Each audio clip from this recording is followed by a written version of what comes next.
سیانزە ساڵ تێدەپەڕێت بە سەر خۆپشاندانە جەماوەریەکەی 28 تەموزی ساڵی 2008 کاتیایدا هێزە سیاسی کوردستانیەکان با پاڵپشتی جەماوەری کەرکووک مادەی 23 تایبەت بە کەرکووک ڕەتکرایەوە و کورد توانی بە یەکدەنگی کەرکووک لەو پیلانە بپارێزێت. ئێستاش دوای 13 ساڵ بەسەر ئەو ڕووداوەدا بەهۆی ململانی سیاسی و بەرژەوەندی حزبی و نەبوونی گوتاری یەکگرت و تەواوی کەرکووک و ناوچە کێشە لە سەرەکانی دیکە لەدەست دران. ئەبینی ڕۆژ لە دوای ڕۆژ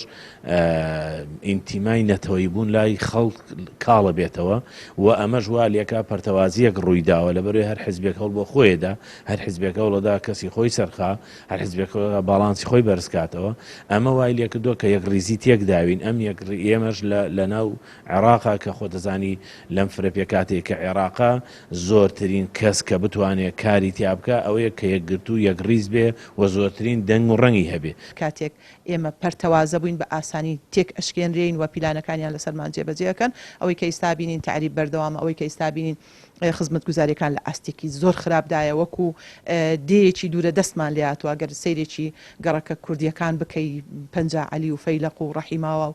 جیاوازیەکی زۆرە بینین لە نێوان گەڕەکە کوردیەکان و گەڕەکە عەرەبیەکان ئەمەی ئیمڕۆ ئەکرێ باجی ئەوەیە کە کورد یەک دەست نییە کورد یەک ڕەنگ نییە ناوماڵی کورد یەک نییە و کورد تەبانیە. چاودێران پیان وایە کورد دەیتوانی هەنگاوی گرنگتر بۆ پاراستنی دۆخی کەرکووک بگرێتە بەر بەڵام نەبوونی پلان و بەرنامەی پێشوەخت بۆ ڕوودا و پێشهاتەکان ئەنجامەکەی ئەو دۆخی ئێستایە کە شارەکەی تێکەوتووە. بەڵێ دیارە هێزی جەماوەری یەکێکە لە هێزە کاریگەریەکان ئەگە هەر لایەنێکی سیاسی بێ بەکاری بێنێ بەڵام لە ئێستای وەکوتم لەبەرەوەی لە ڕووداوی 28 تەموزی 2008 جۆرێک لە یەکگرتووی هەبوو بە دیوە گەشەکەیە بەڵام لە ئێستای ئەمە وتارێکی یەکگرتو نییە یعنی بۆ نمونە ئێستا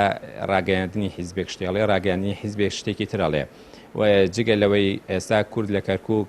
جۆرێک لە ترس و دڵە ڕاوکی هەیە کە لەوانەیە ئامادە نەبێ جارێکتر خۆی بکە بە قوربانی و زۆر جاریش بەرژەوەند ینی کێشەنەتەوەیەکان بۆ بەرژەوەندی حیزبی بەکاری هێنراوە و کارکردن لەسەر عاتیفەی خەڵک لە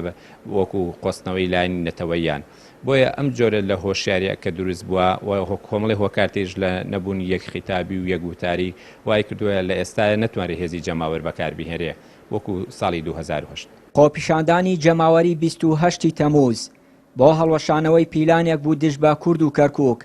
بەڵام بەهۆی نەبوونی پلان و سیاسەتێکی ژیرانە بۆ پاراستنی ناوچە کێشە لە سەرەکان